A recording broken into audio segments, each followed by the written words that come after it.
Hello, good morning students. आज हम गांधी जी के टॉपिक जो है वो नेक्स्ट स्टार्ट करने जा रहे हैं। पॉलिटिकल आइडियाज़ जो हमने लास्ट टाइम 10 पॉइंट्स कर लिए थे, उसके बाद जो मेन पॉइंट्स हैं वो अब हम डिस्कस करेंगे। ओके जी। तो सबसे पहले हम बात करें, ऑब्वियसली भाई जो पहले करा था होप आप लोगों को क्लियर है। अगर किसी को नहीं क्लियर है तो वो हम जो है मुझे आप नेक्स्ट मैसेज करेंगे, then I will discuss with them. हाँ, किसी कुछ बच्चों की मुझे प्रॉब्लम्स आई थी सत्याग्रह की रिकॉर्डिंग भी, तो वो भी हम इसकी टॉपिक के बाद आइडियाज के बाद हम सत्याग्रह वाला टॉपिक जो है वो डिस्कस करेंगे। ओके स्टूडेंट, तो सबसे पहला हम जो बात करने जा रहे हैं वो हम कह रहे हैं कि गांधी जी के नेशनलिज्म के ऊपर क्या उसके विचार हैं, राष्ट्रवाद। तो गांधी, ऑब्वियसली जब हम बात करते हैं कि गांधी जी ने फ्रीडम स्ट्रगल यानी स्वतंत्रता सेनानी माने जाते थे, उन्होंने स्वतंत्रता के लिए ही, देश की स्वतंत्रता के लिए काम किया। तो इस करके गांधी जी ऑब्वियसली तभी तो अपने देश के लिए उन्होंने किया क्योंकि वो क्या थे, वो राष्ट्रवादी थे। राष्ट्र के लिए ही जो है वो काम करना चाह रहे थे और उसके लिए ही उन्होंने अपने देश के लिए जान दी थी। तो बहुत बड़े ही जो है वो राष्ट्रवादी गांधी जी माने जाते हैं। उसके बाद हम मेन एक बहुत इंपॉर्टेंट गांधी जी का कंसेप्ट है जिसे हम ट्रस्टीशिप कहते हैं। ट्रस्टीशिप यानी अमानतवादी। अब ट्रस्टीशिप क्या है? हम देखो, कुछ पॉइंट्स हम ये भी कह सकते हैं कि गांधी जी प्रैक्टिकल तौर पे हम उस चीज़ों को मानते नहीं है, बट अभी उसकी क्रिटिसिज्म पे नहीं जाते हम, गांधी जी की आलोचना नहीं कर रहे, हम जनरल डिस्कस कर रहे हैं कि वो क्या मानते थे ट्रस्टीशिप को। ट्रस्टीशिप क्या होता है कि हमने क्या किया, जैसे अभी तो क्या है कि भाई सब अपनी अपनी इनकम्स कमाते हैं, सबकी अपनी अपनी सैलरीज हैं, उस पर काम चलता है। बट गांधी जी उस समय पे क्या कहते थे कि भाई कुछ लोगों को, कुछ जो रिच लोग हैं उनके पास जो है वो पैसा जमा होना चाहिए, उनके पास जो है वो सारा पैसा होएगा और उसके बाद उन्हें जितनी जरूरत है उतना ही पैसा वो इस्तेमाल करेंगे और जो बाकी का पैसा है वो जो गरीब लोगों को जो है वो दिया जाएगा। यानी मेन वो क्या कहना चाह रहे हैं कि इन अमीर लोगों को एज अ ट्रस्टी बनाया जाए। जैसे बैंक होते हैं, बैंक्स में पैसा जमा कर देते हैं, उसी तरीके से ये ट्रस्टीशिप की बात कर रहा है कि गांधी जी कहते हैं ट्रस्टीशिप में विश्वास करते थे कि जितना पैसा है वो कहाँ होना चाहिए, जितना भी पैसा है, जितना भी अमीरों के पास जितना पैसा है, कहता है हर एक व्यक्ति को अपने जितनी की जरूरत है उतना ही पैसा इस्तेमाल करना चाहिए। तो वही गांधी कहते हैं कि अगर अमीरों के पास ज्यादा पैसा है तो अमीरों को सारा का सारा पैसा अपने लिए खर्च नहीं करना चाहिए, उसे कुछ पैसा जो है वो क्या करना चाहिए, उसको जितनी जरूरत है वो सिर्फ उतना ही पैसा इस्तेमाल करे और बाकी का जो पैसा है वो किस पे दिया जाए, जो भी गरीब या जिसकी जरूरतें हैं वो पैसा जो है उन वर्गों को दिया जाना चाहिए। नेक्स्ट है, फिर हम बात कर रहे हैं, अगला पॉइंट जो उसने बात किया है कि राजनीति ते आर्थिक डिसेंट्रलाइजेशन यानी विकेंद्रीकरण होना चाहिए, बंटना चाहिए। तो राजनीति में वो क्या कहता है कि किस तरीके से सोसाइटी में डिवीजन होनी चाहिए, तो वो किस पे फोकस करता है, गांव में पंचायत के ऊपर। एडमिनिस्ट्रेशन और प्रशासन की क्या बात करता है, टॉप लेवल से नहीं शुरू कर रहा है, हमने पिछली क्लास में भी डिस्कस किया था। हम कह रहे हैं वो निचले स्तर से कह रहा है कि यहाँ से न्याय चलना चाहिए, नीचे से अगर हम डेवलपमेंट शुरू करेंगे फिर वो धीरे धीरे ऊपर जानी चाहिए। ठीक है, लेकिन हमारा जो बाद में कंसेप्ट आया वो अलग आया कि पहले टॉप वालों को तो उसकी टॉप में होनी चाहिए डेवलपमेंट, उसके बाद वो धीरे धीरे ट्रिकल डाउन थियरी कहते हैं उसे, वो नीचे आएगा। बट यहाँ गांधी जी क्या कहते थे कि नहीं जी, हमें पंचायत में विश्वास करना चाहिए। पंचायत जो होंगी वहां पे सब जो भी गांव के जो लोग होंगे उन्हें ही वहां का राजा बना दिया जाए या उन्हें नेता बना दिया जाए वहीं, और वही उस अपने पिंड की जो भी जरूरतें होंगी उन जरूरतों को वो पूरा कर सकेंगे, वही अच्छे से समझ सकेंगे। ठीक है, तो ये था इसका राजनीतिक डिसेंट्रलाइजेशन। फिर हम बात कर रहे हैं आर्थिक की। आर्थिक में वो क्या कहता था कि उसने क्या बात की कि घरेलू उद्योग होने चाहिए, यानी कॉटेज इंडस्ट्रीज पे फोकस किया उन्होंने, कि कहते थे कि बड़ी बड़ी मशीनों में उन सब में वो विश्वास नहीं करते थे। ये नहीं है कि वो बिल्कुल ही मना करते थे, ठीक है बहुत ज्यादा जरूरत है हमें आयरन एंड स्टील की उसकी आ गई तो वहां बड़े उद्योग रखे जा सकते हैं, लेकिन कुछ ही। वैसे वो किस पे फोकस करता है कि घरेलू उद्योग होने चाहिए, बड़े उद्योगों को फोकस ना करते हुए वो कहता है जी कॉटेज इंडस्ट्री या फिर घरेलू उद्योग जो है वो होने चाहिए। ठीक है जी, क्लियर है पॉइंट्स, मेन यही बातें कही हैं। जहां वो राष्ट्रवाद की बात करता है तो वहां थोड़ा बहुत वो कहता है कि अंतरराष्ट्रीयवाद के बारे में भी उसने बात की, कि वो कहता है कि भाई कि व्यक्ति अगर पहले हमें क्या है, हम अंतरराष्ट्रीय के बारे में तभी सोच सकते हैं ना जब हम पहले अपने देश के बारे में सोचेंगे। तो कह रहा है कि सबसे पहले व्यक्ति को क्या होना चाहिए, राष्ट्रवाद तो लाओ, राष्ट्रवाद की भावना आएगी तब हम व्यक्ति जो है वो अंतरराष्ट्रीयवाद के बारे में जो है वो बात कर सकते हैं। ठीक है, थोड़ा सा पंजाबी में देख लेते हैं बेटा जी। अब हम कह रहे हैं, जैसे हमने राष्ट्र संबंधी विचार कहा, गांधी जी सच्चे राष्ट्रवादी सन।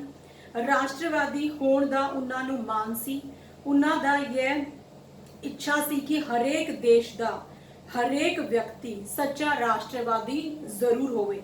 पर उन्ना दा राष्ट्रवाद जो था वो मनुख विरोधी राष्ट्रवाद नहीं था कि आप किसी मनुख से वो करो, अपने देश के प्रति उसने क्या किया, प्यार होना चाहिए। ठीक है, फिर वो राष्ट्रवाद के साथ साथ अंतरराष्ट्रीयवाद की बात कर रहे हैं। अगर हम देखें तो सबसे एक मेन बात बोलता है, गांधी जी कहते हैं कि मेरा विचार है कि राष्ट्रवादी बने बिना कोई भी व्यक्ति जो है वो अंतरराष्ट्रीयवादी उसके लिए बनना संभव नहीं है। फिर हमने ट्रस्टीशिप की बात की थी, अमानतवादी। अब इसमें क्या कहता है, इसके सिद्धांत की बड़ी साधारण व्याख्या यह है कि अमीर व्यक्तियां नू इस गल का एहसास कराया जावे कि जेड़ा फालतू धन अते संपत्ति उन्ना दे कोल है वो उन्ना दी अपनी कीरत का सिट्टा नहीं, उसकी खुद की मेहनत नहीं है खाली, सगों दूजे लोगों की मेहनत का भी फल है। अब उसने कोई फैक्ट्री ओपन कर रखी है, वहां मजदूर रखे हैं, तो मजदूर ही तो उसको प्रॉफिट दे रहे हैं। तो हम ये समझना चाहिए अमीर वर्ग को कि जो कुछ भी उसके पास है वो सिर्फ उसका ही कमाया हुआ नहीं है, बल्कि वो जो कीरत वर्ग जो और छोटे छोटे वर्ग हैं जिन्होंने उसकी अमीर बनने में मदद करी है वो उसका भी उसमें हिस्सा है। इसलिए वो क्या कहते हैं गांधी जी, उन्हां दा यह धन अते संपत्ति समूचे समाज दी मलकीयत है अते वो आप इस धन अते संपत्ति लई समाज दे केवल क्या है, अमानत की तरह रखी हुई है। उसके पास जो भी संपत्ति है वो सिर्फ अमानत के तौर पे जो है वो अमीर वर्ग के पास रखी गई है, और जितनी की जरूरत है अमीर वर्ग को, जितनी जरूरत है, अब वो बेकार के खर्चों की बात नहीं कर रहा है, वो कह रहा है सिर्फ जितनी जरूरत है उस जरूरत के अकॉर्डिंग ही जो है वो उसे उस धन का इस्तेमाल जो है वो करना चाहिए। गांधी जी का दृढ़ विश्वास सी कि अमानतवादी के सिद्धांत नू असली रूप देने लिए पूर्ण रूप विच अहिंसा का प्रयोग करना जरूरी है। अब जहां भी हम पूरे गांधी की जब भी बातें करेंगे, जहां भी कोई स्ट्रगल की बात आएगी, क्रांति की बात आएगी, तो हमेशा ही गांधी किस चीज में विश्वास करते हैं, अहिंसा में। तो जो भी सिस्टम वो चलाने की बात करेंगे, चाहे वो यहाँ राजनीति में पंचायत के बारे में बात करें या घरेलू भी होगा, कहीं भी जो भी व्यक्ति काम कर रहा है वो हमेशा ही पीस से काम करेगा और कहीं पर भी वायलेंस का इस्तेमाल जो है वो नहीं करेगा। Okay ji, I hope students यहाँ तक हमारे जो मेन पॉइंट्स थे गांधी जी के वो हमने डिस्कस कर लिए हैं। उसके बाद अब हम एक नेक्स्ट टॉपिक जिसमें कुछ बच्चों को प्रॉब्लम आई थी वो हम करने जा रहे हैं। हम नेक्स्ट आ रहा है सत्याग्रह। ठीक है, जितने सत्याग्रह के कुछ पॉइंट्स जो है वो दिए गए हैं, आप लोग भी अपने उसमें निकाल सकते हैं टॉपिक सत्याग्रह वाला। तो अगर यह मैंने आपको होमवर्क भी दिया गया था भी सत्याग्रह के ऊपर, कुछ लोगों ने नहीं किया है, जिनके पास बुक्स नहीं थी अवेलेबल, प्लीज बुक्स की अपनी करो अरेंजमेंट, क्योंकि ऑलरेडी हम 3 चैप्टर्स ऑलमोस्ट आज कंप्लीट हो जाएंगे हमारे, सो इसलिए बुक्स वगैरह जो है अपनी अवेलेबल रखो। ओके जी, सत्याग्रह। अब हम सत्याग्रह वर्ड में ही ये पता चल रहा है सत्या। ठीक है जी, सत्या मतलब क्या होता है, सच्चाई, कि हमेशा ही आप किस रास्ते पे चलो, सच्चाई के मार्ग पे चलो, हमेशा ही आपने सत्य की तरफ ही जाना है। सत्याग्रह है यानी सत्य के लिए आग्रह, कि सत्य की राह पे चलो, आपकी आत्मा की आवाज होगी हमेशा ही। क्योंकि गांधी जी हमेशा व्यक्ति को क्या मानते थे कि व्यक्ति जो है वो बहुत ही चंगा है, व्यक्ति में कोई कमियां नहीं है, तो उसकी जो अंतरात्मा की आवाज आएगी वो अच्छी ही होगी, वो हमेशा दूसरों की भलाई की ही बात करेगा गांधी।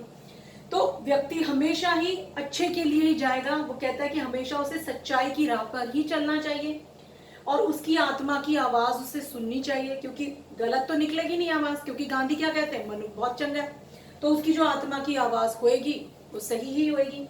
फिर घूम फिर के वही बात आ जाती है कि नो फिजिकल फोर्स, यानी हिंसा का इस्तेमाल जो है वो नहीं करना है, और हमेशा क्या कहते हैं कि अच्छे तरीके अगर हम करेंगे तो हमारे पास अच्छा रिजल्ट ही आएगा।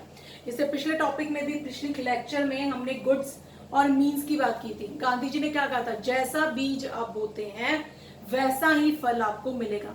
अगर आप अच्छे कर्म करेंगे तो आपको अच्छा ही फल मिलेगा। अगर आप अच्छी सच्चाई की राह पे चल रहे हैं तो आपको जो आप चाहते हैं वो अवश्य ही मिलेगा। तो ये गांधी जी के जो मेन पॉइंट सत्याग्रह के जो है उन्होंने बात की है। अब देखिए जरा बुक्स में अपनी नोट्स देखिए।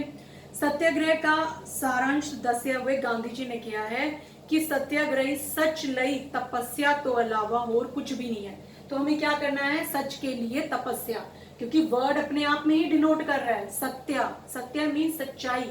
तो ये क्या है, सच के लिए तपस्या करना ही जो है वो सत्याग्रह। और गांधी जी का यह दृढ़ विश्वासी कि मनुख मौलिक रूप विच चंगे स्वभाव का मालिक है।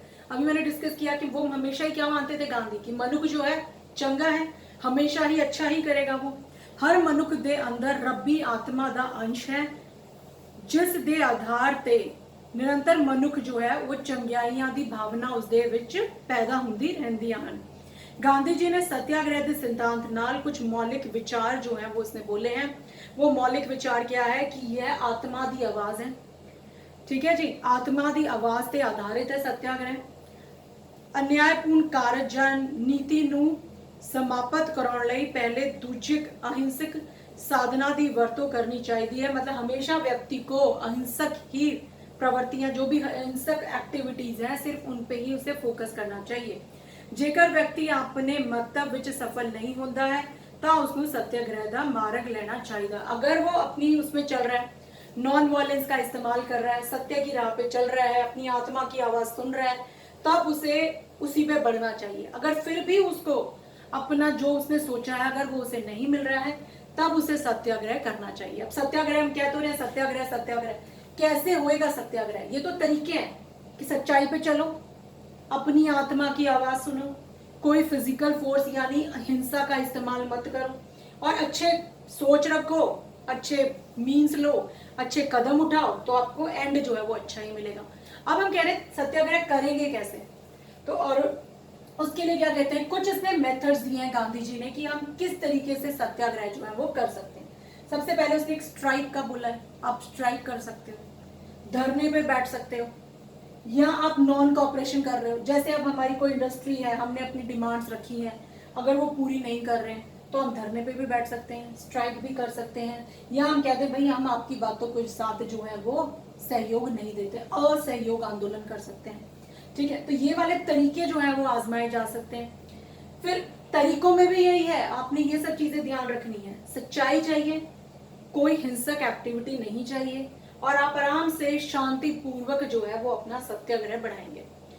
अब गांधी जी कहते हैं, आज के दौर में हम बात करें तो ये बिल्कुल कोई नहीं मानता इन चीजों को, बहुत कम हम देखने को मिलते हैं कि हम गांधी जी के विचारों को कर रहे हैं, क्योंकि हमेशा ही लड़ाइयाँ झगड़े हिंसक एक्टिविटीज के बिना तो ऐसा लगता है आजकल कि कोई काम जो है वो पूरा ही नहीं हो रहा है। फिर लेकिन गांधी जी क्या मानते थे कि आप सोच रहे हो कि आप सच्चाई के मार्ग पे चल रहे हो, हिंसा नहीं कर रहे हो, तो ये मत समझो कि ये किसी कमजोर का शस्त्र है। It is not a weapon of weak, ये कमजोरी नहीं है, बट आपके अंदर एक आत्मविश्वास, दृढ़ता, निडरता, ये सब आपके अंदर लेके आता है अगर आप इस मार्ग पे चलते हैं।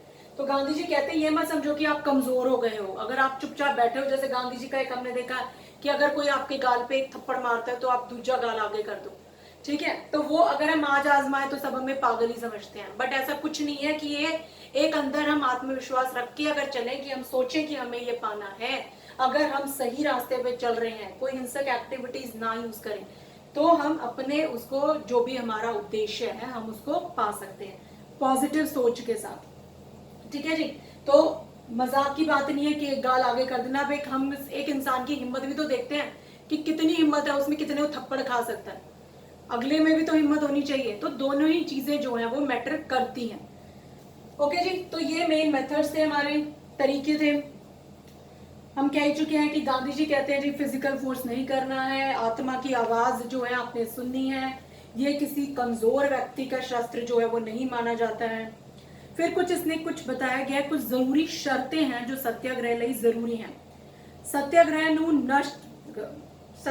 ਨੂੰ कष्ट सहन ਲਈ सदा तैयार रहना चाहिए है।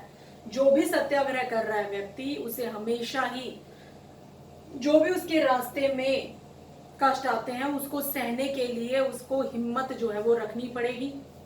उसका मन प्यार ਅਤੇ सेवा की भावना नाल भरपूर होना चाहिए है।